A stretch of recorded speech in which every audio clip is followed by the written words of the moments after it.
नमस्कार। शेखवाटी YouTube channel पे आपका स्वागत है। हमारा संविधान जो चल रहा था उसमें हमने अभी तक क्या क्या कर लिया है इसके बारे में चर्चा कर लेते हैं।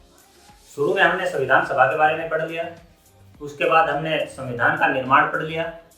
संविधान के निर्माण के बाद हमने संविधान की विशेषताएं पढ़ ली। संविधान की विशेषताओं के बाद हमने संविधान के स्रोत पढ़ लिए और संविधान का जो परिचय था उसके अंदर हमने देख लिया था जो संविधान के अनुच्छेद थे और भाग थे 22, उनके बारे में चर्चा कर ली और प्रस्तावना देख ली। हमारे अभी तक 6 वीडियोज हो चुके हैं, तो आप अगर जो चैनल के ऊपर नए आए हैं तो वो सारे को क्या है क्रमवार देख सकते हैं। आज हम जो संविधान की अनुसूचियां हैं उनके बारे में जानेंगे कि कितनी अनुसूचियां हैं और किस अनुसूची में कौन सा विषय है, तो उसके बारे में चर्चा करेंगे। तो आइए शुरू करते हैं। देखिए, जो मूल संविधान था, मूल संविधान में 8 अनुसूचियां थी।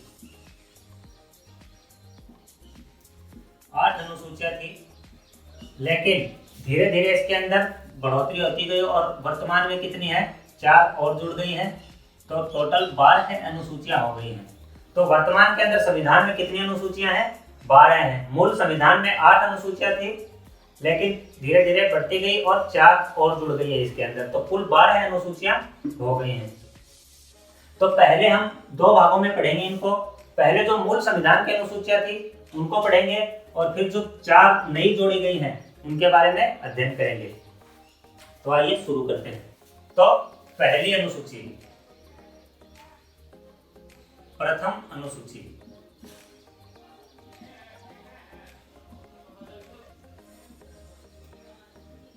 प्रथम अनुसूची में क्या है, भारत एवं उसका राज्य क्षेत्र।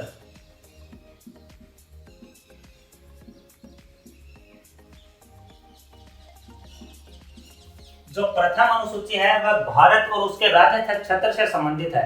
इसके अंदर क्या क्या है, तो इसके अंदर जो 28 राज्य हैं और 9 केंद्र शासित प्रदेश हैं उनका वर्णन है।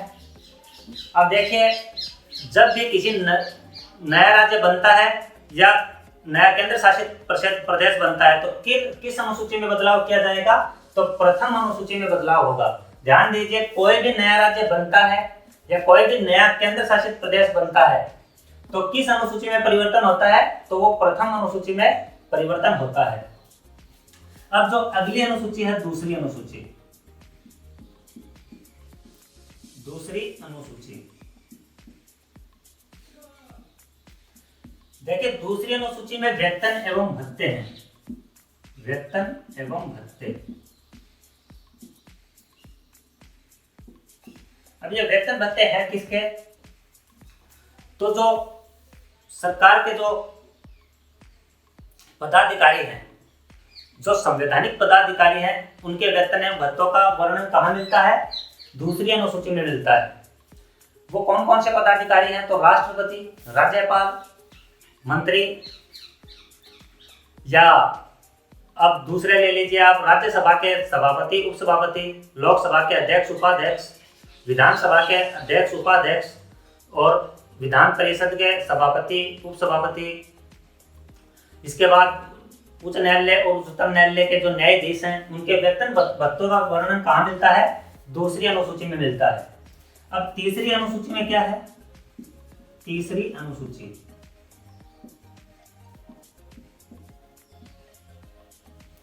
देखिए, तीसरी अनुसूची में है ना वो शपथ प्रारूप है। शपथ प्रारूप। अब शपथ प्रारूप जो हमने ऊपर पढ़े हैं वेतन भत्ते हैं, उन्हीं के शपथ प्रारूप कहाँ है, तीसरी अनुसूची में है। सिर्फ राष्ट्रपति है उसके शपथ का प्रारूप कौन सा है, अनुच्छेद 60 के अंदर दिया गया है। अनुच्छेद 60 में तो राष्ट्रपति का शपथ प्रारूप कहाँ नहीं है, तीसरी अनुसूची में नहीं है। और बाकी जो पदाधिकारी हैं उनके शपथ का प्रारूप कहाँ है, तीसरी अनुसूची में है। कि जो संघ के मंत्री है वो किस प्रकार से शपथ लेंगे और उच्चतम न्यायालय के न्यायाधीश किस प्रकार से शपथ लेंगे, जो नियंत्रक महालेखा परीक्षक है वो किस प्रकार से शपथ लेंगे, इन सब का वर्णन कहाँ मिलता है, तीसरी अनुसूची में मिलता है। ध्यान दीजिएगा, जो राष्ट्रपति है उसके शपथ का प्रारूप तीसरी अनुसूची में नहीं है, वो अनुच्छेद 60 के अंदर हमें मिलता है। 3 अनुसूचियां हो गई है। प्रथम अनुसूची भारत एवं उसका राज्य सत्र, दूसरी अनुसूची वेतन एवं भत्ते और तीसरी अनुसूची शपथ प्रारूप।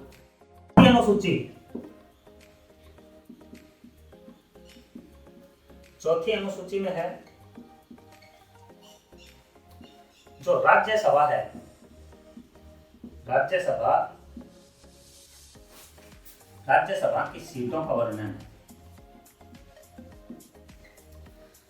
देखिए, जो चौथी अनुसूची है उसमें राज्यसभा की सीटों का वर्णन है कि किस राज्य में राज्यसभा की कितनी सीटें निर्धारित की गई हैं। इसका वर्णन कौन सी अनुसूची में मिलता है? हमें चौथी अनुसूची में मिलता है। तो हमने 4 अनुसूचियां पढ़ ली हैं। जो मूल अनुसूचियां थी संविधान की वो हम देख रहे हैं, उनमें से हमने 4 देख ली हैं। कौन कौन सी है? प्रथम अनुसूची में भारत एवं उसका राज्य क्षेत्र है। दूसरी अनुसूची में वेतन और भत्ते हैं, जो संवैधानिक पदाधिकारी हैं उनके वेतन और भत्ते दूसरी अनुसूची में है। तीसरी अनुसूची में जो संवैधानिक पदाधिकारी हैं उनके शपथ का प्रारूप है, इसके अंदर राष्ट्रपति के शपथ का प्रारूप नहीं है। यह ध्यान रखने योग्य बातें हैं। और चौथी अनुसूची में राज्यसभा की सीटों का वर्णन है। तो 4 अनुसूचियां हो गई हैं। आइए अब आगे देखते हैं। अब है 5वीं अनुसूची।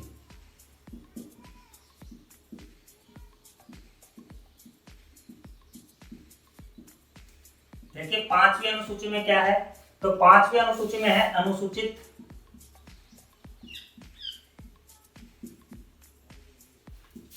जाति एवं जनजाति क्षेत्रों का प्रशासन।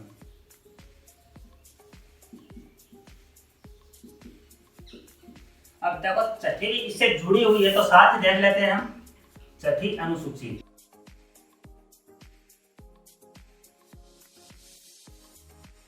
छठी अनुसूची में क्या है? यहाँ तो अनुसूचित जाति एवं जनजाति क्षेत्रों का प्रशासन है 5वीं अनुसूची में, तो लेकिन छठी के अंदर जो 4 ऐसे राज्य हैं जहाँ जनजाति प्रदेश है, तो उन 4 राज्यों के जनजातियों का क्या है? प्रशासन है, उसमें जाति नहीं है। तो कौन कौन से हैं? अरुणाचल,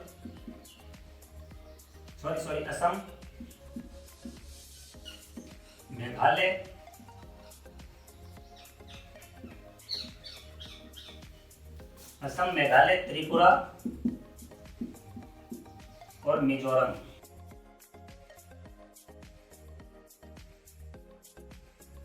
असम, मेघालय, त्रिपुरा, मिजोरम के जनजाति क्षेत्रों का प्रशासन,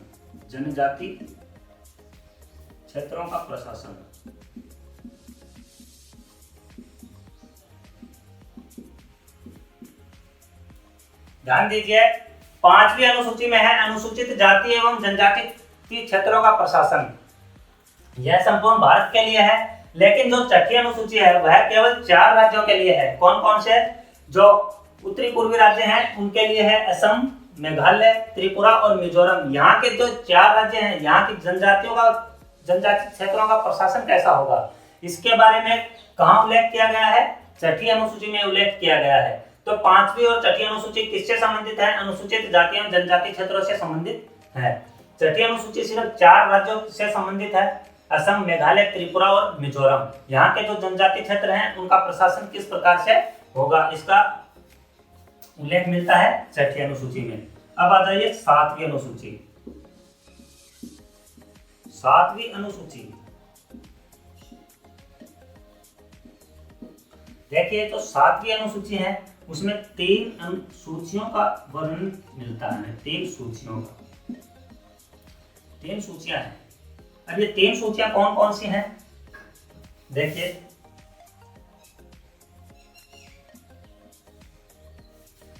3 सूचियां हमारे संविधान में बताई गई हैं। संघ सूची,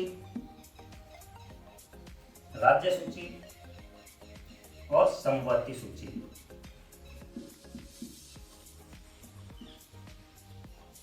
ठीक है, इन 3 सूचियों का वर्णन कौन सी अनुसूची में है? 7वीं अनुसूची में है। संघ सूची के ऊपर कानून बनाने का अधिकार किसको है? केंद्र को है। राज्य सूची के ऊपर कानून बनाने का अधिकार किसे है? राज्यों को है। और समवर्ती सूची में दोनों ही सम्मिलित रूप से कानून बना सकते हैं। अब इनके अंदर देखिए, शुरू में इसके अंदर क्या थे, 97 विषय थे और इसके अंदर 61 विषय थे और इसमें 47 विषय थे। जब यह सूचियां बनाई गई तो संघ सूची में 97 विषय थे, राज्य सूची में 61 विषय थे और समवर्ती सूची में कितने थे, 47 विषय थे। अब देखिए वर्तमान में इसके अंदर 100 विषय हो गए हैं, इसके अंदर ये 66 थे शुरू में और अब इसमें 61 विषय हो गए हैं और इसके अंदर अब 52 विषय हो गए हैं। तो ध्यान दीजिए कितने विषय बढ़े, तो संघ सूची में आपको याद रखना है, संघ सूची में ही है, इसके अंदर 4 विषय बढ़े थे और एक विषय क्या हुआ था, कम हुआ था। वह विषय कौन सा था, 33 नंबर क्रमांक का जो विषय था उसे निरस्त कर दिया गया था। ठीक है, ध्यान दीजिएगा, संघ सूची में 97 विषय थे, वर्तमान में 100 विषय हो गए हैं। इसमें से एक विषय कम हुआ और 4 विषय बढ़े थे। वो विषय कम हुआ वो कौन सा था, जो 33 नंबर क्रमांक का विषय था उसे हटा कर दिया गया और 4 नए विषय जोड़ दिए गए। तो वर्तमान में इसके अंदर कितने विषय हैं, 100 विषय हैं। राज्य सूची के अंदर 66 विषय थे, इनमें से -5 कर दिए गए, मतलब 5 को निरस्त कर दिया गया, तो वर्तमान में 61 विषय हैं। और समवर्ती सूची में भी 5 विषय जोड़े गए, राज्य सूची में 5 विषय कम किए गए और समवर्ती सूची में 5 विषय जोड़े गए, तो समवर्ती सूची में वर्तमान में 52 है। तो आपको ये याद रखना है कि संघ सूची में 100 विषय हैं, राज्य सूची में वर्तमान में 61 विषय हैं और समवर्ती सूची में 52 विषय हैं। तो यह 7वीं अनुसूची, 7वीं अनुसूची में 3 सूचियां हैं, संघ सूची, राज्य सूची और समवर्ती सूची, और इनमें कौन कौन से विषय हैं ये हमने देख लिए। अब आ जाइए 8 नंबर, देखिए 8वीं अनुसूची।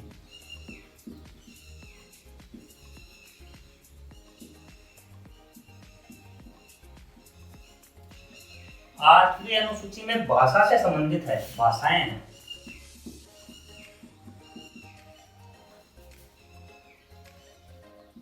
ध्यान दीजिएगा, 8वीं अनुसूची में भाषाएं हैं, जो मूल रूप से इसमें 14 भाषाएं थी।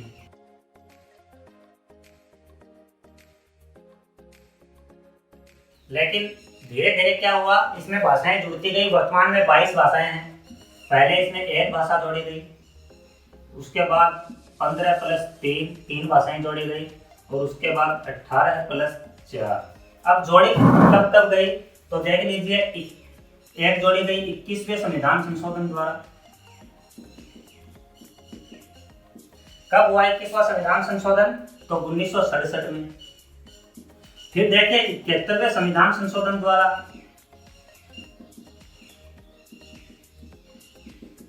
1900 कब हुआ, 92 में।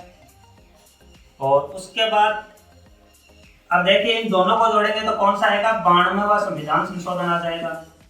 92वां संविधान संशोधन कब हुआ, 2003 में। तो इनमें कौन कौन सी भाषाएं जोड़ी गई, अब यह भी देख लेते हैं। तो जो पहली भाषा जोड़ी गई वो थी सिंधी भाषा जोड़ी गई। फिर 3 भाषाएं कौन कौन सी जोड़ी गई, तो मणिपुरी, कोंकणी और नेपाली, यह 3 भाषाएं जोड़ी गई 1992 में। कौन से संविधान संशोधन द्वारा, 71वां संविधान संशोधन द्वारा।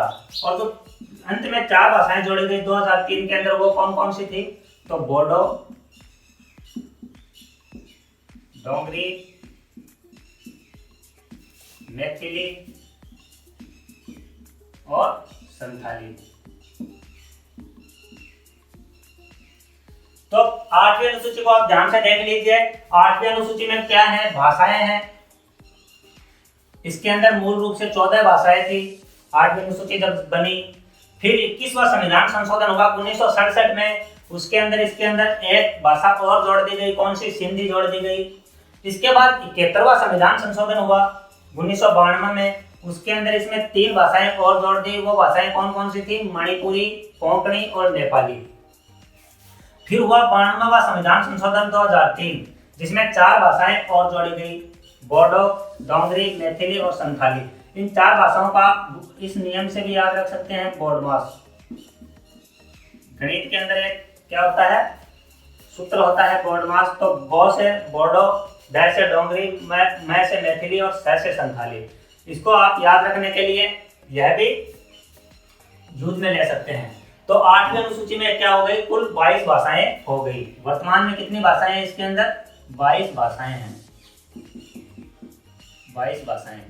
और पहले कितनी थी, 14 भाषाएं। धीरे धीरे इसके अंदर जुड़ती गई संविधान संशोधन के द्वारा।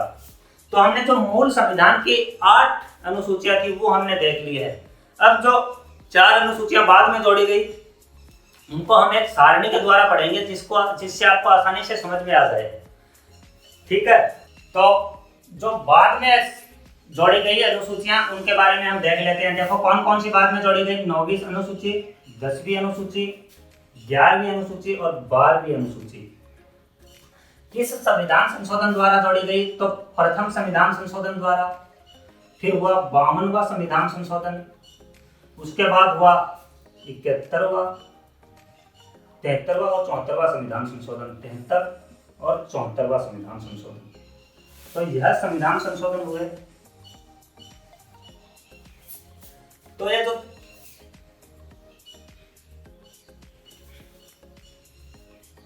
अब देखिए अनुसूची क्रमांक 9वीं अनुसूची किस संविधान संशोधन द्वारा हुआ, प्रथम संविधान संशोधन कब हुआ, तो 1951 में हुआ। 52वां संविधान संशोधन कब हुआ, तो 1985 में हुआ। 73वां संविधान संशोधन 1992 में हुआ और 74वां भी 1992 में हुआ। आपको बहुत आसानी से याद हो जाएगा, ध्यान दीजिए बस आप। तो जो 9वीं अनुसूची है उसका विषय क्या है, तो यह भूमि सुधार से संबंधित है। 9वीं अनुसूची भूमि सुधार से संबंधित है।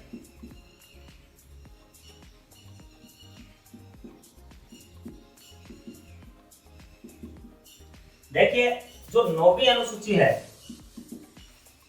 9वीं अनुसूची है वह प्रथम संविधान संशोधन 1951 द्वारा जोड़ी गई और किस विषय से संबंधित है, तो भूमि सुधार से संबंधित है 9वीं अनुसूची। अब देखिए 9वीं अनुसूची के अंदर एक 31 ख है, अनुच्छेद 31 ख के अंदर लिखा गया है कि 9वीं अनुसूची में शामिल विषय के ऊपर न्यायिक पुनरावलोकन नहीं किया जा सकता। 9वीं अनुसूची में शामिल किसी भी विषय के ऊपर क्या नहीं किया जा सकता, न्यायिक पुनरावलोकन, मतलब उसे न्यायालय में चुनौती नहीं दी जा सकती। जो शुरू के अंदर इसमें सिर्फ 13 विषयों को शामिल किया गया था, लेकिन वर्तमान में इसके अंदर 284 विषय हो गए, बहुत ज्यादा विषय हो गए। सरकारें अपने लाभ के लिए क्या करने लगी, 9वीं अनुसूची का गलत तरीके से इस्तेमाल करने लगी। तो 1981 के अंदर एक वामन राव वाद आया। 1981 में कौन सा वाद आया, वामन राव वाद। वामन राव वाद, इसके अंदर उच्चतम न्यायालय ने क्या कहा, इसमें कहा कि अगर 9वीं अनुसूची में शामिल कोई भी विषय क्या करता है, जो मूल संविधान है उस मूल संविधान को क्या करता है, ढांचे को नुकसान पहुंचाता है, तो उसके ऊपर क्या किया जा सकता है, न्यायिक पुनरावलोकन किया जा सकता है। मतलब कोई भी ऐसा विषय जो संविधान के मूल ढांचे का उल्लंघन करता है तो उसे क्या किया जा सकता है, न्यायिक पुनरावलोकन, मतलब न्यायालय में चुनौती दी जा सकती है। कौन से वाद में कहा गया, वामन राव वाद 1981 के अंदर। वर्तमान में इसमें 284 विषय हैं, लेकिन जो शुरू में थे वह इसमें 13 विषय थे, 13 विषयों को शामिल किया गया। भूमि सुधार के लिए यह 9वीं अनुसूची संविधान के अंदर शामिल की गई। अब देखिए जो 10वीं अनुसूची है वह 52वें संविधान संशोधन 1985 द्वारा शामिल किया गया और इसमें दल बदल निषेध किया गया। केंद्र के अंदर कौन सी सरकार थी, राजीव गांधी सरकार थी। उस समय बहुत सारे छोटे छोटे दल क्या अस्तित्व में आ गए और सरकारें बनाने व गिराने लगे। तो इसको रोकने के लिए क्या किया गया, 10वीं अनुसूची जोड़ी गई संविधान में 52वें संविधान संशोधन 1985 द्वारा और दल बदल को क्या किया गया, निषेध किया गया। मतलब कोई भी सदस्य अगर चुनाव से पहले दल बदल सकता है, लेकिन चुनाव जीतने के बाद अगर दल बदलता है तो उसकी सदस्यता क्या कर दी जाती थी, समाप्त कर दी जाती है। यह कौन सी अनुसूची में है, तो यह 10वीं अनुसूची में है। इसके बाद है 11वीं अनुसूची। 11वीं और 12वीं अनुसूची कब जोड़ी गई, 1992 में। 2 संविधान संशोधन हुए, 73वां संविधान संशोधन और 74वां संविधान संशोधन। अब जो 11वीं अनुसूची है उसके अंदर क्या है, विषय पंचायती राज।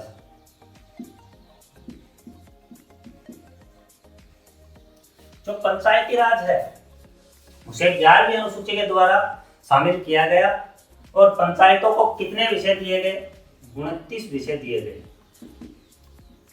लोक कल्याण के 29 विषय 11वीं अनुसूची में किसे दिए गए हैं, पंचायतों को दिए गए हैं लोगों के कल्याण के लिए। और यह 73वें संविधान संशोधन 1992 द्वारा संविधान में शामिल किया गया।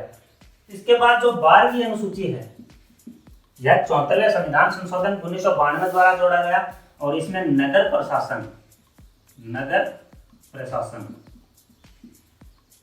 प्रशासन को शामिल किया गया और इसमें 18 विषय शामिल किए गए, 18 विषय। तो यह होगी 12वीं अनुसूची। एक बार फिर देख लीजिए, जो 4 बाद में जोड़ी गई हैं। तो 9वीं अनुसूची प्रथम संविधान संशोधन 1951 द्वारा जोड़ी गई और भूमि सुधार से संबंधित है यह। इसमें जो मूल रूप से 13 विषय थे, लेकिन बाद में अब वर्तमान में 283 क्या हो गए हैं, विषय हो गए हैं। 10वीं अनुसूची 52वें संविधान संशोधन 1985 द्वारा जो जोड़ी गई और इसके द्वारा दल बदल को क्या किया गया, निषेध किया गया। 11वीं अनुसूची 73वें संविधान संशोधन 1992 द्वारा जोड़ा गया और इसमें पंचायतों का क्या 29 विषय दिए गए। इसके बाद 12वीं अनुसूची 74वें संविधान संशोधन 1992 के द्वारा जोड़ा गया और इसमें नगर प्रशासन को शामिल किया गया और नगर प्रशासन के लिए 18 विषय दिए गए। देखिए, हमने आज जो 12 अनुसूचियां हैं उनके बारे में पूर्ण रूप से जान लिया है, किस अनुसूची में कौन सा विषय है और कब का विषय शामिल किया गया। तो आज हमने जो संविधान का परिचय था वह पूरा कर लिया है। अगली क्लास से हम राष्ट्रपति शुरू करेंगे। बस आज के लिए इतना ही, धन्यवाद।